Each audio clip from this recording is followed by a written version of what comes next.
All right, welcome back. This is a patrol story way back where I was off probation now. I'm a regular officer working with a regular partner. We probably both had about 2 years on. Okay, he had about 2.5 years on and 2 years on. And I call this, I've said it before on my realcopstoryvideos.com, that there's what we call the John Wayne syndrome.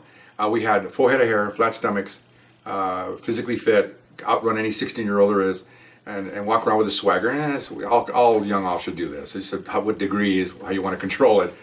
But we were pretty cocky. A couple Latin officers, macho men, Latinos, hot blood, And anyway, so we're working a Latin area. And we get a lot of radio calls, all kinds of radio calls, okay? Realcopstoryvideos.com, you name it, we've done it, okay? But we were kind of new at this, so we worked together about 4 months together, and we're pretty good at it. So we get a call, a 415 man in an alley. Now, 415 man in an alley, 415 is the penal code section for disturbing the peace. Okay, so we hear 415 woman means a woman disturbing the peace. So all these quick codes, 415 dog, a dog's bark, all kinds of weird stuff. So this guy's in an alley. It's day watch. Well, it's daytime. It's about 3:30. We just came on. So we're close. We roger the call and we go. And I think he might have been driving. I might have been passenger. Anyway, so we go down an alley. And there's a guy walking away from us. We're coming up behind him, right? And like I've done in later stories, a lot of ice stories, I don't tell people, even though we're in uniform stuff, I don't let people know they're police until we absolutely have to. If you're in uniform, you really don't have to.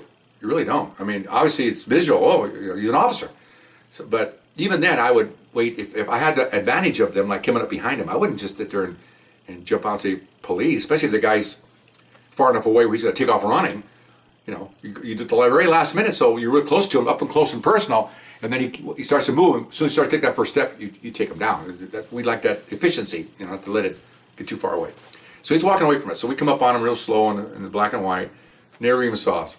I'm literally 2 feet behind him before he hears the engine motor, because we're in an alley. He's walking down the middle of the alley, and he starts to turn. Well, as soon as he starts to turn, I'm out of the car, okay?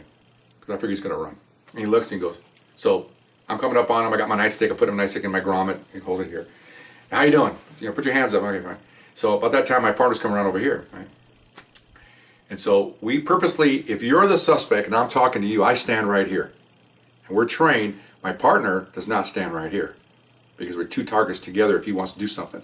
You always stand way over here, almost out of his peripheral. You do that on purpose because he has to constantly do this to find out where your partner is. You stand like this, he's sizing you up if he's going to do something, but you're like this. Now you're spread out. What's he going to? No, I do that on purpose.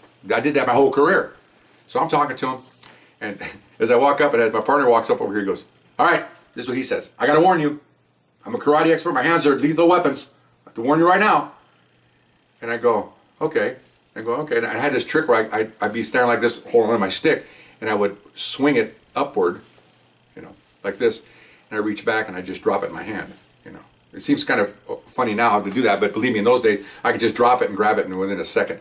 So I grab the baton, I drop it onto my side. He's like, and I see my partner unsnap this holster. He's looking, again, he's like this, looking at me. He goes, what are you doing? I said, well, the first move you make with your lethal weapons, he's going to blow your brains out. What? I said, he looks over at him, and my partner goes, yeah, he's like this. Well, okay, everything's cool, man. Everything's all right. Everything's okay, man. Everything's okay. Turn around. Okay. Like, no, don't put it on top of your head. Put it in your bonnet, small your bag. Okay. You make a move. I'm telling you. No, I'm not going to do anything. Do like you're praying, behind your back. Click. Okay. Just in case he might be. Okay. So we searched him, and he had nothing on him. And then as we're talking to him, here comes some citizen, down the street. He broke into my house. I called the cops, and so he had some property, some minor property, some jewelry, some really old gold coins. So they're not his coins, okay?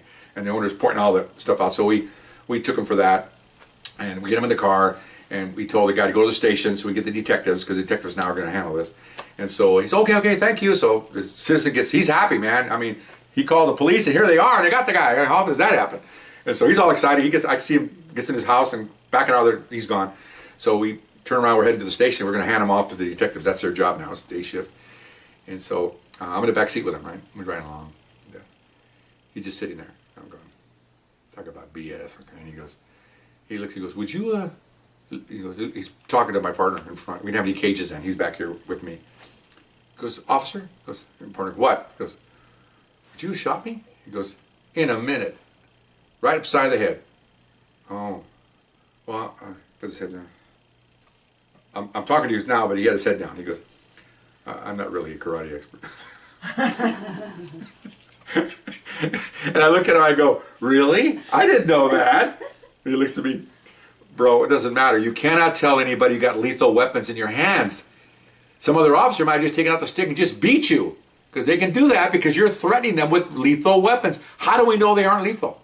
Think about it. I guess you're right. Yeah, don't do that anymore, man. Okay, don't. You get some crazy officer out here with the nightstick going to beat you up like a tent stake. I guess so. Yeah, how would you think? Okay. And he keeps sitting there going, you really shot me? He goes, yeah, shut up. I'm back there going, cracking up. So we went to the station, gave the detectives and everything we had, and they switched handcuffs, and we're done with it. I mean, we just, again, we're the low-life detainers of suspects. Anything complicated, anything in depth, it'll go right to the detectives, and that's what it went. And we just took the cuffs off and grabs a burrito and back to work, and off we went. No big deal. Another case solved, you know. But it was funny to him in the back seat, that little three-person, interaction. I always said in my other stories that a citizen-officer contact should be a civics lesson on law, on etiquette, on professionalism, on everything. That, you talk to me as a man, I'll talk to you as a man. You talk to me as a woman, I'll talk to you, as a man. I respect you respect me. That's what it should be. Instead of just being screaming and I'm not doing what you told me. That's why unfortunately people, blacks and everybody's getting killed by cops because they don't do what they're told. Believe me, if everybody who got shot by a cop put his hands up and get out of the car and don't move, if they did that, they'd be alive today. It's simple. It's simple. It's not geometry here. Come on. So anyway, so that was pretty good. We cracked it up. We got in our car and we went, I don't know. And I said, would you have shot him? I don't know. Maybe not. I don't know. We don't know. You don't predispose to shoot someone. You respond to the situation at hand. Probably just nightsticks. I mean, what do you got? You break a couple of fingers and that's the end of that. No big deal.